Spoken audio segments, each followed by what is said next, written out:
The Thumblegudget Podcast, a podcast about ideas, creativity, and innovation. Hello, and welcome back again to the Thumblegudget Podcast. My name is Rich, I'm an engineer, and in this podcast I go out and interview the most creative people I can find. That could be people who are creative in terms of something artistic or something technical, but it could also be people who are creative in terms of business. So, for example, starting a company. My guest for this show has a mixture of all three of those things. Richard Varvill is a design engineer who, with Alan Bond, the previous guest on this show, was one of the three founders of a small company called Reaction Engines.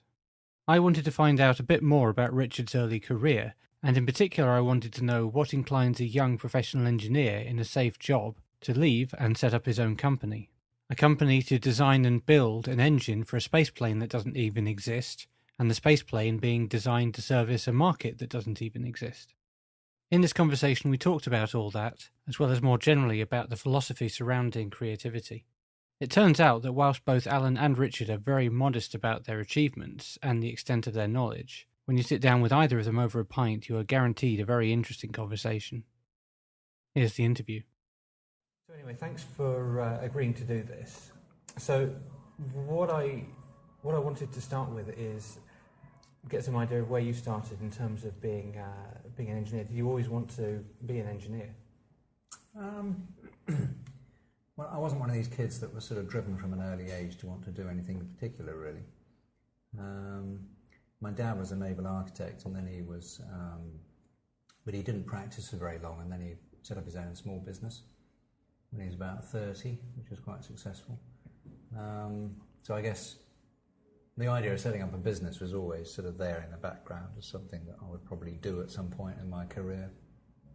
But I knew that I was sort of more, directed towards the sciences than the arts. I mean, that was obvious because I was pretty rubbish at the arts. So I'd always had an intrinsic interest in, I suppose, science, but I never... pure science, I think, although I sort of thought about it, in the end I realised that it was the application of science that was more sort of my forte rather than actually sort of trying to work out new laws of the universe or anything like that. So that sort of mixture of application of science with a mixture of sort of intuition, guesswork, hard work, application, trying to make something real. So I guess I probably didn't realise it, but I probably was an engineer all the way along, or an engineer in the making. But as I said, I wasn't really driven to do some particular profession from an early age. So this was whilst you were still in school at university? Yeah, exactly, while I was still at school. And then I realised, because when I was at school I was naturally better at the sciences, so I did do quite well in a couple of English exams. I remember it was quite amusing because some of us scientists got better O-level grades in English than the actual sort of the English students did, which sort of pissed them off a lot. But, no, it was obvious that I was going to be a sort of maths, physics, chemistry sort of person. So that's what I did at A-level. And then, as I said, I sort of gradually realised that I wasn't really cut out to be a pure sort of scientist as such, and that my interest was more towards the application of science and sort of engineering. So I went and did mechanical engineering at Bristol University. But at the same time I did a thick sandwich course, so I got offered a job by Rolls-Royce to join their sort of apprentice training scheme. So I did a year at Rolls, and then I went and did 3 years at Bristol University, and then I did another year at Rolls afterwards before I finished my apprenticeship. Okay. Yeah, and it all went sort of downhill from there, really. So when, as I said, my dad was sort of nautical background, so I've always had sort of boats in my blood, and I did quite a bit of sailing when I was younger because we were fortunate enough to live next to the sea down at Chichester Harbour. So I knew a lot about boats, but at the same time I realised that it wasn't really cutting edge. I mean, a few hundred years ago, boats were a sort of leading edge engineering sort of product.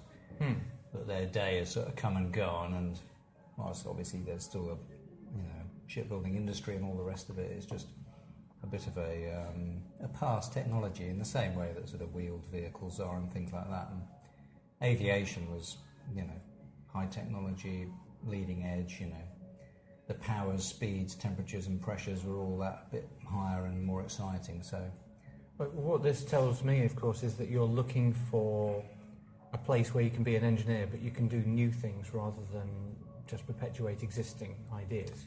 I think, yes. I think the idea of doing new stuff was always there in my psyche, but I'm not sure that I actually went to the aircraft industry in order to do something new, if you see what I mean. It was really more the fact that, that was where the leading edge of sort of mechanical and aeronautical engineering was. So I applied for apprenticeships at a few aerospace companies, including British Aerospace as it was there, and Rolls. And I got turned down a couple of times, and then I got offered a couple of jobs one was Rolls-Royce in Bristol, which is where the military engine division was. But also I got offered a job up at Wharton, British Aerospace. But I decided to go with Rolls Bristol. I can't really remember exactly why I did that. Wharton is up near Blackpool, isn't it? Yeah, Lancashire. Yeah. So that's where the Eurofighters built. Anyway, so I decided to go to Rolls in the end. And as I said, I joined Rolls-Royce Bristol in 1980, 25th of February, if I remember correctly, as a sort of undergraduate apprentice. And then I went to Bristol University that September and done nearly a year at Rolls. It does seem quite a popular thing to do. It's not something that I did when I was at university, but a lot of students seem to like to go with the idea of students who really like to get their hands on something and really like to run with a problem. Quite often they're the ones who'll go out and they'll find themselves an industrial placement to go along with their university, so they'll do a year in industry as well as... Yeah, I think it's an important principle to try and match, theory with experiment, as it were. So you get the theory from university, but you need to apply it somehow. So obviously going to work in a company, there's a whole load of other stuff that you learn that you don't at university.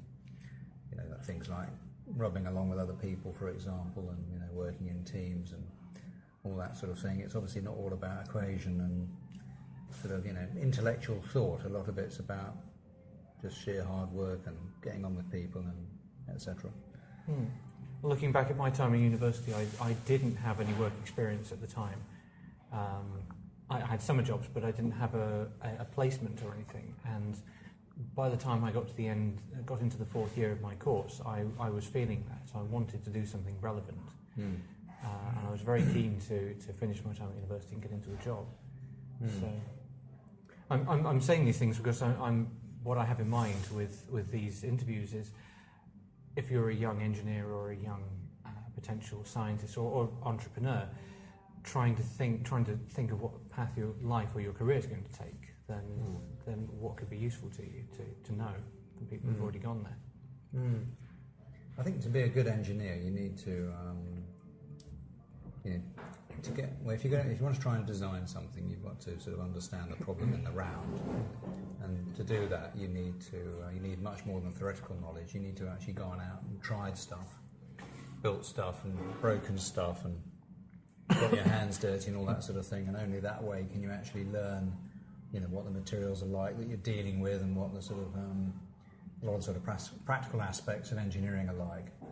People who spend their career in academia or whatever just miss out on that side of their education completely.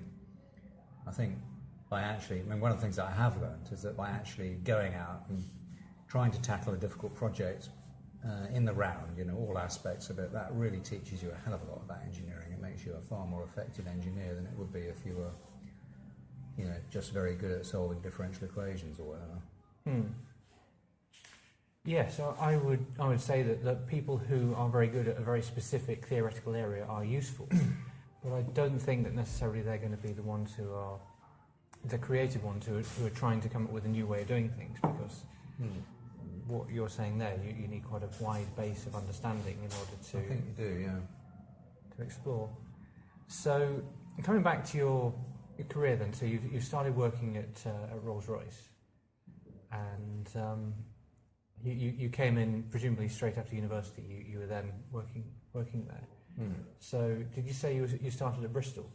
Yeah, so I, as I said, the year I did at Bristol before going to university, there was this undergraduate apprentice training scheme which started off, you spent some time going from one department to the next, sort of trying to understand what was going on there. That was, I should say, interminably dull. A lot of sort of clock watching, just waiting for the day to end, because you're only there for a short space of time. They didn't have anything interesting to give you. You couldn't have done it anyway because you didn't know enough. So the inevitable result was you ended up doing a lot of very sort of menial jobs. And so, for example, the first ever thing I did actually was I was working in the computing department. Back in those days, this is all pre-PC, so it was all sort of mainframe. So all the departments would send their calculations for processing, and there's a few mainframe computers which had these enormous printers, and these printers were churning out this paper like you wouldn't believe. And my first job was to go in there and sort of every 20 minutes to go and grab a stack of paper from these printers that was by then about 2 foot thick, and cut it up into all the individual little programs, because back in those days it was this continuous paper, this for the printers. And you had to tear it up into the individual programs and put it into pigeonholes. And that was unbelievably dull. But over those critical 20 minutes, I remember I used to read a really good book on aircraft design, so I actually learned quite a bit in that department because I could legitimately read a book. But some of the other departments were just unbelievably boring. And then we went to, we had the basic training workshop, it was called, where we spent a week on each of the main sort of machine tools. So like a week on lathes, a week on drilling machines, a week on millers and surface grinders and God knows what else, sheet metal work and so forth. And again, I mean, I think the universal thing there was because the undergraduates were quite bright, they'd pick up the sort of essential principles of what they were being taught in a couple of days, and then the remaining sort of 3 days were basically wasted. And so again, there was a lot of sort of clock watching and boredom. But nevertheless, it did, teach you a lot about materials and just sort of machining processes that you take for granted later in your sort of career. But without having done that, you wouldn't actually know very much about those things. So I think that is, a good thing to have done, certainly. And I'm very grateful for Rolls-Royce actually, investing that money on me. They didn't need to do that, but I think it was a good thing to do on balance. Yeah, my own experience is early on as an engineer, I got rotated around, and certainly time spent using machines is. If you're going to design anything that someone's going to make for you, it's good to know how they're going to do it, even if the person who's going to do it for you has a lot more skill than you can pick up in a few days. Absolutely, yeah. And it does take a lot of skill to operate a machine. And not make mistakes as well. I remember ruining several pieces just by accidentally pulling the lever the wrong way. And we used to, because of the boredom factor, we used to have these races sometimes where they used to race each other to see how quickly we could machine off half an inch of metal or whatever it was. And I remember when the supervisor wasn't looking, the sparks would be flying in the background and the whole machine would be shaking. But all the stupid stuff that you do when you're young. So, now the only thing I know about you when you worked at Rolls-Royce, I happened to run into somebody once who knew you from your time at Rolls-Royce, and I don't think you said you knew them, but they knew you because they were sat behind you at a drawing board. Yeah. And you were drawing, I think it was the RB545 at the time, on the drawing board. So I'm quite. Would that have been fairly soon after? So, not very good on the date, so it was about 1986. So I was about 25, something like that. Yeah, because, as you know, the whole HOTOL, the propulsion system for HOTOL came from Alan. It was completely his idea and sort of genesis. So he came up with that working from home, which was a pretty extraordinary achievement. And then what happened was he approached John Scott, who was still working at Rolls-Royce at their plant in Anstey, near Coventry. And John had a rocket background, so Alan persuaded John to have a look at it and convinced him that there was something in it. And at the same time, he went to Bob Parkinson at British Aerospace at Stevenage and explained to Bob that he'd come up with some interesting ideas on propulsion. And Bob then fed that into some studies that he was doing at the time on sort of winged launch vehicles. And sure enough, Alan's engine sort of came out head and shoulders better than any of the other concepts that Bob was looking at. So Alan managed to get British Aerospace interested via Bob Parkinson. And then John Scott was the route into Rolls-Royce. So John sort of bumped it up the tree within Rolls-Royce. And that was effectively how the HOTOL project came about. Yes, so you've got this project at HOTOL that comes along, and for anybody who doesn't know about HOTOL, it's a single stage to orbit space shuttle, effectively. So it was a vehicle that could take off from a runway, go into orbit, deliver a payload, come back, land on a runway, and then do the same thing again. You didn't have to throw any of it away, which was still not being achieved. So HOTOL was a fantastic achievement. I mean, it was really the world's first serious attempt at studying a single-stage orbit vehicle, and even to this day, it's one of the most sort of comprehensive and successful studies.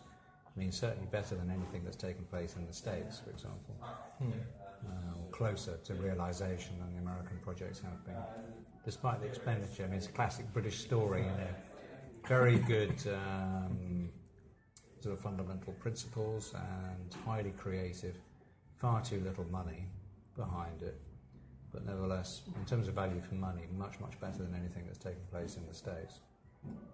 So you said Alan was working from home, so presumably he wasn't working for Rolls-Royce at the time? No, Alan was working for the Atomic Energy Authority on nuclear fusion. Okay. So Alan had worked at Rolls in their rocket department at Derby. And then when the British rocket programme was sort of cancelled in 1970 or so, I had to get the exact date off Alan. He left and he went to... Well, he did various things. He worked in intelligence for a while at British Aerospace. And then he decided that he needed to learn how to design engines for starships. Has he told you this story? He did talk a bit about Project Daedalus, yes, so he went to the end of the last interview. Go and work for the Atomic Energy Authority because he realised that nuclear fusion was probably going to be the energy source of the future. So he went to go and work for them, actually to learn how to design engines for starships, not to actually build civil reactors. But that's quite hilarious and totally believable. With Alan. So Alan, as you know, has been interested in sort of space and the rest of it since he was a young little lad, and he'd had various goes in the past at looking at different propulsion systems for potential single-stage orbit vehicles, and none of it had panned out. And then when you need to get him to tell you the story about how he arrived, with the HOTOL engines, but it was all doing work at home that he'd learned various thermodynamic sort of tricks from all the other stuff he'd done in his past. So, how did you come into the HOTOL project? Did your boss call you into his office and say, "Oh, by the way, we've got a new project for you to work on"? Yeah. So when I did my apprenticeship, as I said, I went round through all these various departments, and I decided that the Advanced Projects department was the most interesting because that was doing sort of exciting, futuristic stuff. So I applied for a job there and got it, and then I worked for a couple of years on various sort of relatively ordinary gas turbine projects, including EJ200 actually, before it was called EJ200, and then this completely left field project turned up called HOTOL. As I said, it sort of it hadn't originated within our Advanced Projects department; it had come from outside. But when I heard about it, it was extremely interesting, very, very different. And so I sort of volunteered for it and managed to sort of worm my way onto the project. So I was looking at some of the design aspects at Rolls-Royce in Bristol. There was also some performance modelling being done in Bristol. John Scott, who I said was based at Anstey, he was the sort of project manager for the Rolls-Royce activity, but at the same time he was running these sort of frost control experiments, because it had been recognised very, very early on that because this engine relied on this heat exchanger that cooled the air to below 0 degrees C, there was going to be an issue with frosting. So John set up a rig and started to do experimental work to try and characterise how severe the problem was and start to look at potential solutions. So this was all within Rolls-Royce? Yes, all within Rolls-Royce, yeah. It's interesting, just taking a sidebar at this point about... So you said you were working in an advanced programs department. Was there a particular way that department worked that you would say was different to the rest of the company? Not really. It was split into two areas. There was a design area and a sort of performance modelling function. The normal role of the department was when there was a new requirement for an engine, the performance people would come up with some sort of performance model for it. And then the design side, they try and come up with a sort of general arrangement drawing for the engine, with a view to coming up with sort of mass and envelope dimensions and all that sort of thing for it. And then it would that engine concept would then go on to the Ministry of Defence or whoever who would, review it and decide whether it was a good idea or not. And obviously it would be used in vehicle performance studies in conjunction with British Aerospace and things. But back in the day, back in the sort of 50s and 60s, that department was amazingly creative. They were doing a lot of genuinely sort of pioneering, trailblazing work, including actually sort of rig work, looking at different bearing concepts and all sorts of things. They actually did experimental work. But by the time that I got there, all that had disappeared, and it was a far more sort of staid, pedestrian type of department. It didn't do any experimental work whatsoever. It didn't look really at sort of technology sort of problems in engines, sort of trying to come up with novel solutions to stuff.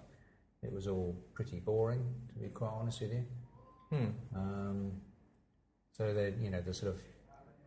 the sort of advanced bit of the project, the title of the department, had sort of really largely vanished, and it was all just about sort of future engine projects, trying to sort of optimise the sort of specification for a future engine. So, as I said, that there'd been a great loss of creativity even then. We're talking about the very early 1980s then, compared to what had been. And this is there are certain, I imagine, certain young engineers. I know they exist because whenever I go and do these outreach, if I ever do outreach events, I always meet them, and they will often come over and ask, how do I do a job where I have this freedom to go and try new things and do things that have not been done before? And I imagine that's what drew you towards advanced projects. Yeah, and definitely. So anyway, do you want me to say a little bit about how things went at Rolls? Or yes, so I imagine you got started on this project at HOTOL. I know that from what this guy told me that you had the honour of being able to actually do, as far as I'm concerned, it's an honour of being able to actually sketch this thing out, draw the general arrangement of the engine, which was the RB545, wasn't it? Yeah. So it was the first time that anybody had looked at an engine, like that, genuinely. So, needless to say, we made a lot of mistakes, but also it was a tremendously sort of creative time. That was really, for me, the most, the thing that gives me the most buzz as an engineer is when, you've got some difficult problem that, you don't know how to solve, and then when you finally do come up with a solution or whatever, that gives you an enormous sort of burst of creative satisfaction, for want of a better word. Yeah. And I think that's probably what a lot of people are sort of searching for, or engineers are searching for in their jobs. That opportunity to solve a difficult problem, and the rest of it. So, and be the first, in the field to, have the opportunity to be able to solve a problem like that. These days, in a way, you have to pity a lot of engineers because they're just doing stuff that people have already done before. So there just isn't that opportunity for creativity. And that, is a real tragedy, really, because that's what engineers like doing more than anything else, is solving problems. And if you haven't got a new problem, then, you're just missing out. Yeah. And what you ultimately wanted to do, you worked on this engine, and eventually the HOTOL project got cancelled. And that must have been quite a blow when that happened. It was, yeah. It was a huge blow, because what happened, as I said, I worked for a few years on relatively ordinary jet engine projects, got onto this HOTOL thing, which was the most amazing project. I was, pretty young and pretty inexperienced at the time, but the opportunity to work in a team with not only other Rolls people, but the guys at British Aerospace. So we had ex-Concorde people from Filton. We had a few spacecraft people at Stevenage, but also the sort of fighter aircraft part of British Aerospace up at Wharton, sort of working on it. So the ability to mix company with aircraft people as well as engine people was fantastic. A lot of very accomplished sort of engineers and all the rest of it. So it's it's a great time. The sort of feeling that being part of a team like that was really, really good. And it was a great honour to be part of it, really. And so for a few years, it was very creative and doing some really interesting work. We did run into some quite fundamental technical problems, I would say, and there was a frustration that we couldn't. What it really needed was some sort of clean sheet sort of thinking about those problems rather than just sort of pressing on. You really needed to stand back and review what you were doing and perhaps change course, and that didn't really take place. But despite that, it was a hugely sort of creative and stimulating experience. And then, of course, it all got cancelled. Out of interest, what would you say would be the reason that you couldn't turn around and that was a management failure. It wasn't really on the. It wasn't so much a problem with the engine at that point. It was more on the airframe. There were some fundamental problems with the airframe that had been designed. But unfortunately, there was this sort of attitude that we've got to plough on, carry on with what we've got, rather than reviewing it and maybe tearing it up and starting again, which is what should have been done. Anyway, so by the time that HOTOL was cancelled, there were some quite fundamental problems with it. The famous trim problem, loss of payload and all the rest of it. So, for example, the HOTOL was designed for 7 tons of payload to low Earth orbit, and we ended up at the end of the project with a couple of tons of payload, but also some very dubious accounting to give us that 2 tons of payload. So, for example, there were some very speculative sort of materials incorporated in the design of HOTOL, which still to this day, 30 years later, haven't materialised. No pun intended. But anyway, as I said, it was a bloody good effort, and it was a fantastic educational experience for us. So when we left and set up reaction engines, we'd had this enormous learning experience. So by then, having had one go at solving it, we knew what the main issues were, and it allowed us to, with relatively little resources, actually solve some of those problems that HOTOL had got into, and actually effectively leapfrog where we'd ended up with HOTOL, and that led to the sort of Skylon design, which is far more viable than HOTOL ever was. So here we're coming back to, you're a group of engineers and you've got an idea, and as individuals you're finding working on this to be really rewarding and exciting, and it's what you want to be doing. And you find that working for Rolls-Royce or British Aerospace, there's no way to continue working with that project. Yeah. So you'd have been put back on to working on, presumably the Rolls-Royce people will be back on normal, regular jet engines, and the British Aerospace people will be looking at fighters and civil airliners and things. And to you, that's not what you wanted to do. No, that's precisely what happened. So when HOTOL was cancelled, after a little bit, I was put on to working on EJ200 again. And by then, that was just unbelievably dull. I was depressed, frustrated not being able to work on HOTOL, and having to go on to work on something which I consider to be relatively mundane was, as I said, very demotivating. So for sort of 6 months, I can't remember how long it was now, I was sort of, really sort of in the doldrums. And then one thing led to another, and we stupidly decided to set up reaction engines. So how did that come? How did that come about? Who suggested the idea? Well, we should start our own little company and continue. Because I don't know how many of you were discussing it at the time, but it's only a handful of people contemplating a company that would ultimately design a space plane. So it's Well, Alan and John were already good mates, and I'd somehow sort of managed to enter this privileged circle. And so we used to talk occasionally, and basically I think Alan realised that I was really fed up, and basically I sort of said, I'm bloody off, can't take it anymore, come on, let's go and do it. Because for me, as I said, the HOTOL experience had been, by far the best sort of experience in my working life, which admittedly by then wasn't very long. how old were you at the time? Well, when I left, I was about 29, I think. But Which to a student, if students listening to this, they'll think 29. That's ages away. But it goes in a comes flash, I and can it comes assure and it you. goes. Yeah. So for me, as I said, the HOTOL thing had been so good. From a purely technical engineering perspective, there was this tantalising possibility of working on all these amazing problems. The engine was new and different, the vehicle was new and different, the fluids and pressures and temperatures and, everything was different. And, we're dealing with liquid hydrogen, which is super cold, and all the rest of it. It's got all its amazing properties. We had high Mach number flight and all sorts of thermal problems on the vehicle, and we had to do re-entry and everything, It was just amazing. I hesitate to use the word playground, but it was just amazingly interesting from an engineering perspective.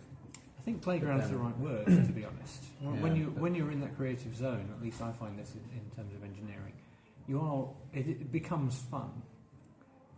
The conversation I had with Alan, he was talking about doing performance calculations on that North Korean ICBM. And he just did that because he enjoyed it. Yeah. He wrote his own computer program to calculate the thing's range, and he did it because it was fun. Yeah, exactly. Yeah.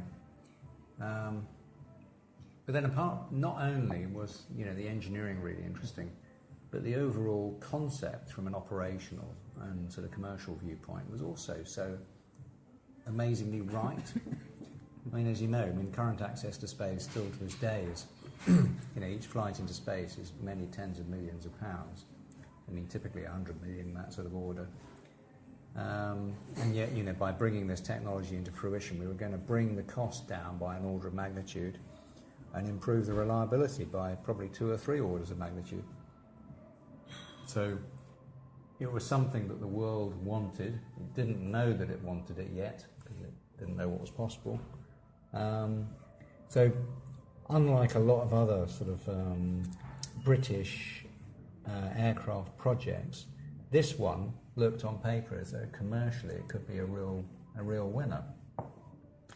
Generally, as you know, with a new civil aircraft project, they're justified on the basis of improving the seat mile cost or whatever, or the economics of the transportation by some very small margin, 10 to 20%, that sort of order.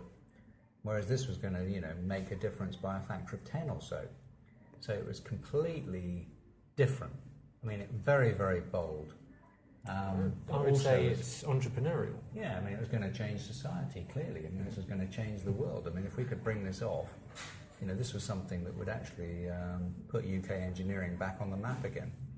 So when it was cancelled, I just found it an immensely depressing experience that yet again, our masters displayed a massive sort of lack of imagination and bottle, basically, and didn't go through with it. So, all those thoughts were very sort of high in our mind when we set up reaction engines. I remember Alan saying to me once that you were talking about, you were floating the idea, someone was floating the idea of the company, and he said to you, no, you said to him, I'm going to jump. Yeah, that's right, yeah. Which was presumably, well, I can relate to this, that when you're an established engineer at a company and you've got a salary coming in every month, it's quite a scary concept. It's the idea of leaving that and going. Well, in a way, it was easy for me because I was quite young. I wasn't married and didn't have a family at the time, so I didn't have commitments, responsibilities. Alan, who's generally a bit more of a sort of deep thinker than I am, he he was sort of probably a bit more worried about the whole thing, but I basically said I'm going to do it anyway. So I think, to some extent I did provide the impetus to do it. I think Alan was probably a bit more cognizant than I was of the sort of difficulties of actually pulling it off. But I'm quite a big believer in the sort of general... When you start out on a big project, a bit of naivety is actually very useful. Because if you actually knew the true enormity of what it is that you're trying to tackle, you'd probably never start it.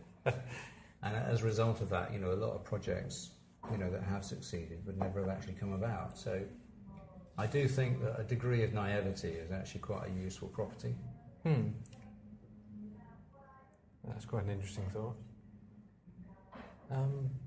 So where did the funding come from? You've got this small company. My understanding is that it was the three of you. So it was Alan, John, Scott, and yourself. Yeah, well, John. Roughly speaking, there's about a 15-year age gap between all of us. So I was the sort of baby of the group. John was, I can't remember, in his late 50s, probably about my age I am now.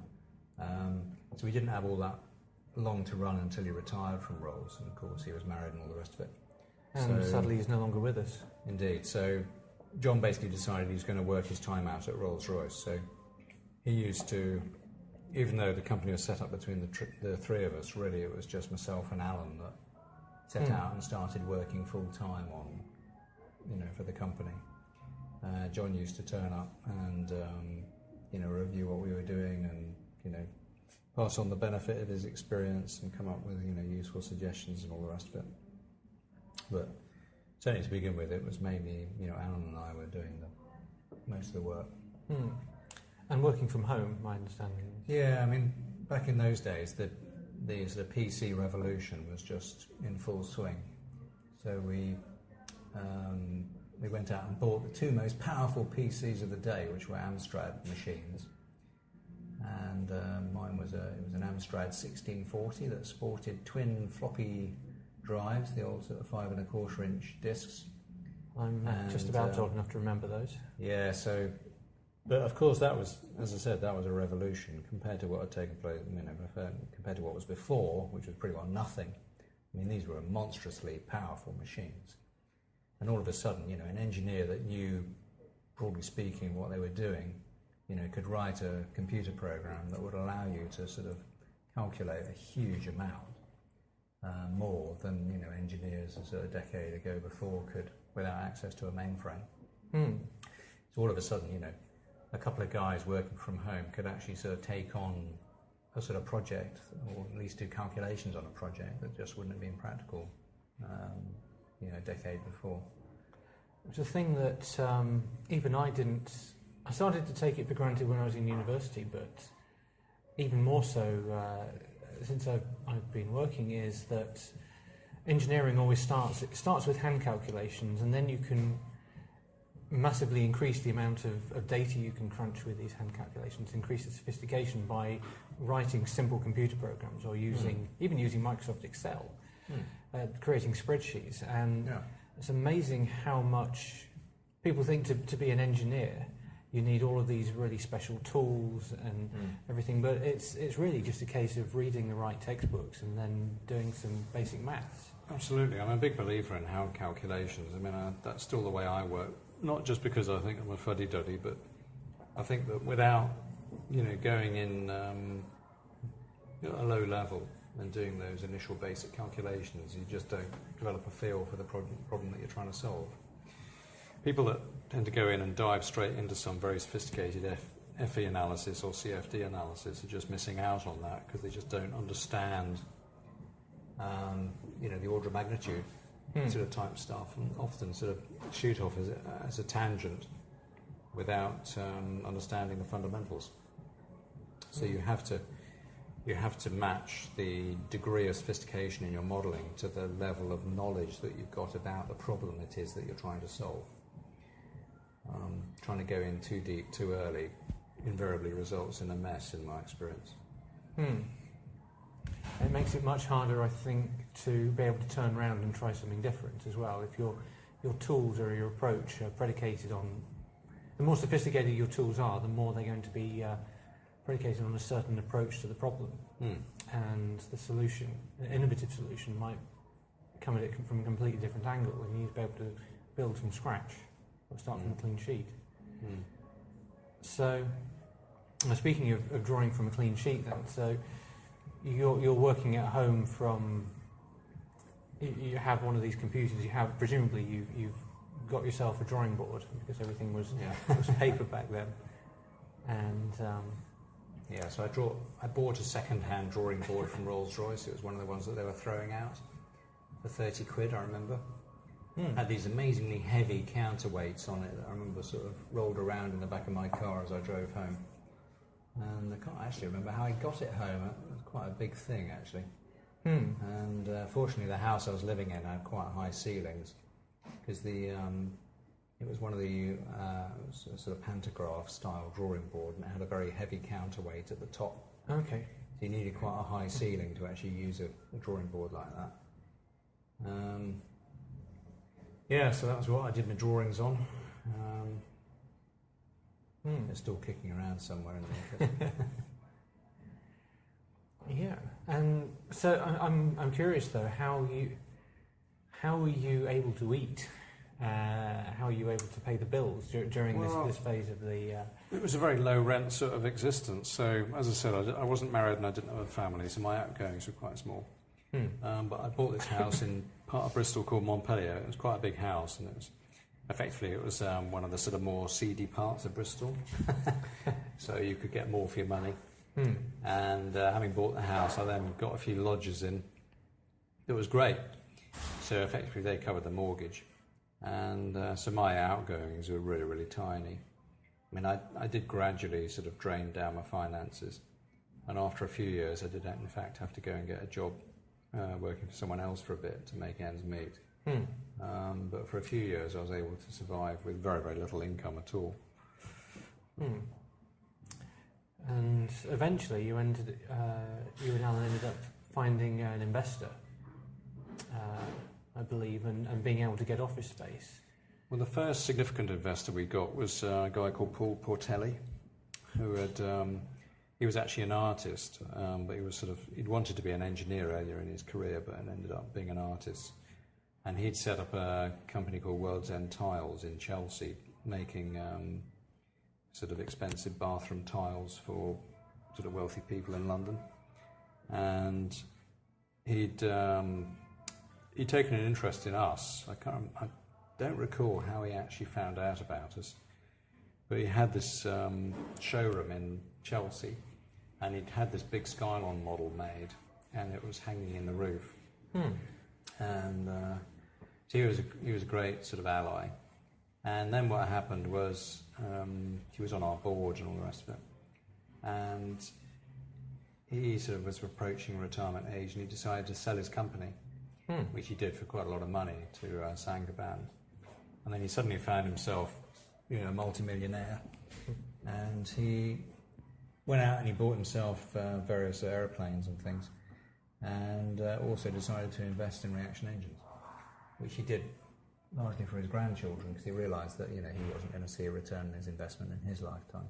But he wanted to do it for his for his kids' inheritance and so forth.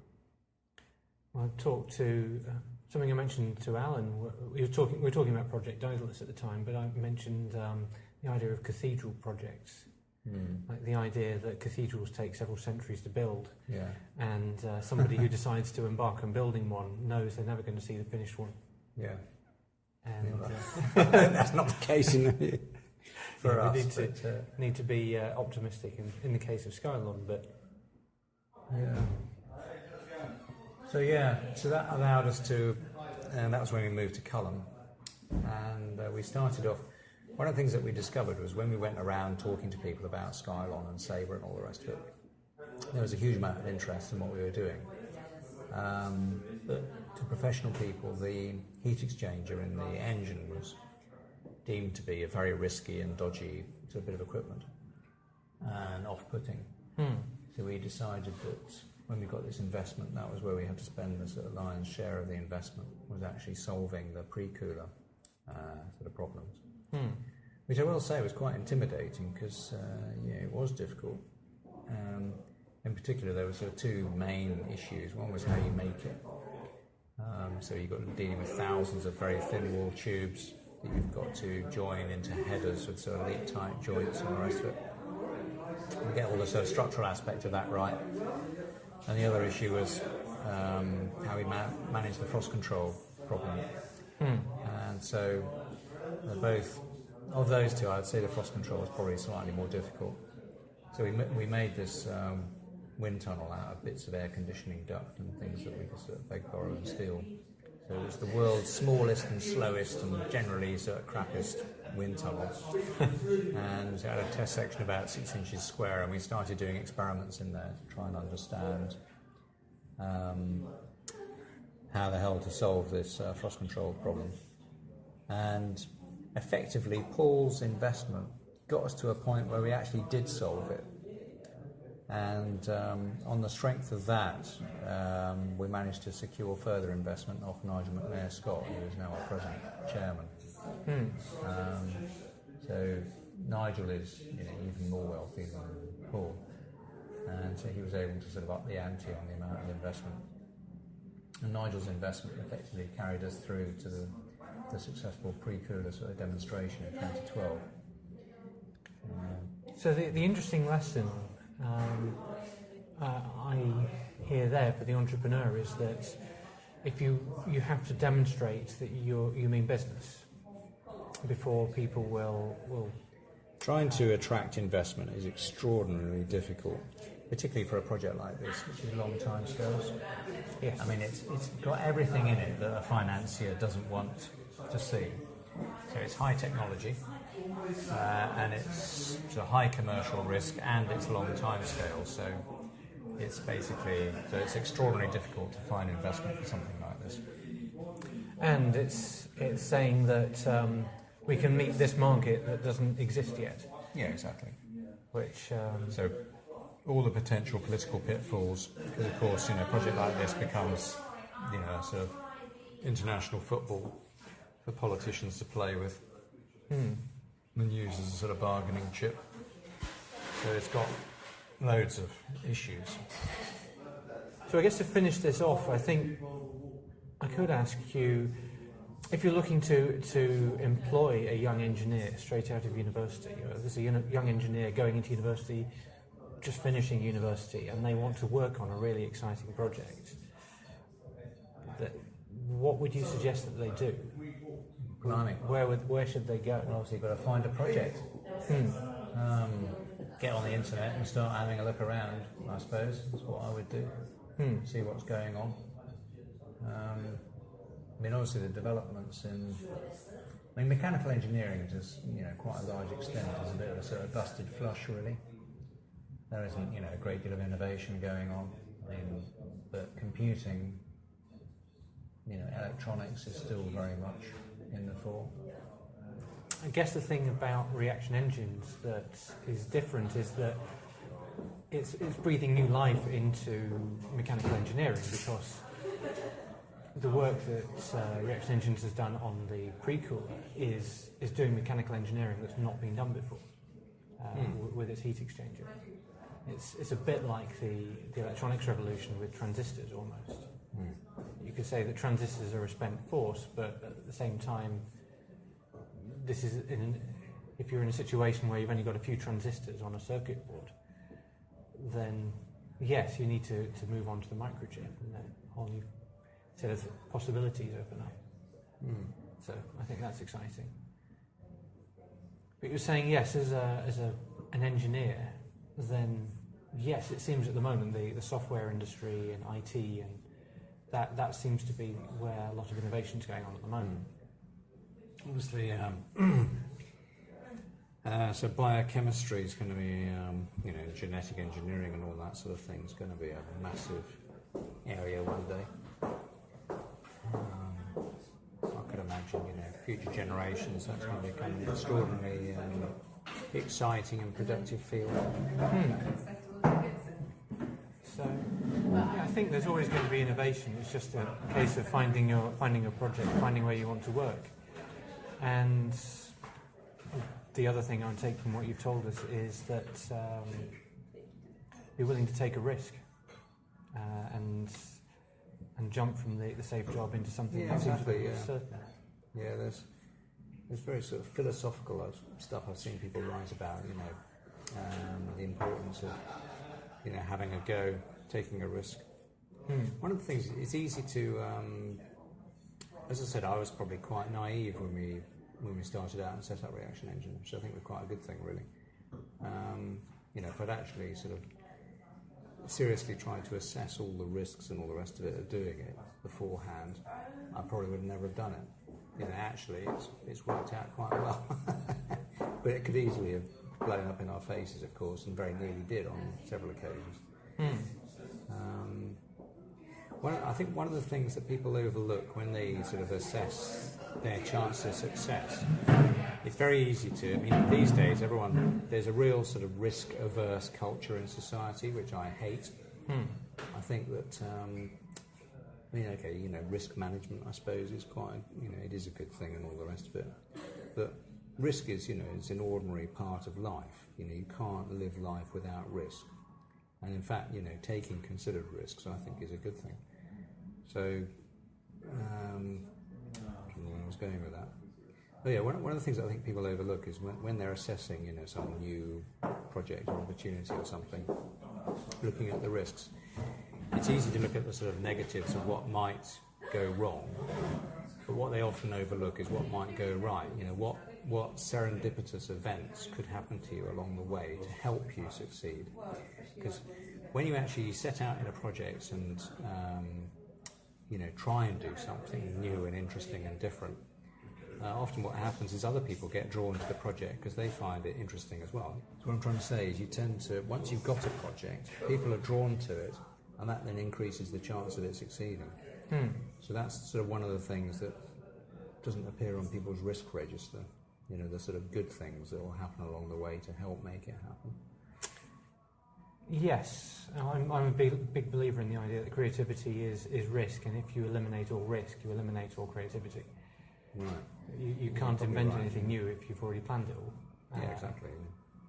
So, anyway, I can't think of a better note to end the interview. So, thank you for having this conversation with me, and it's been fun.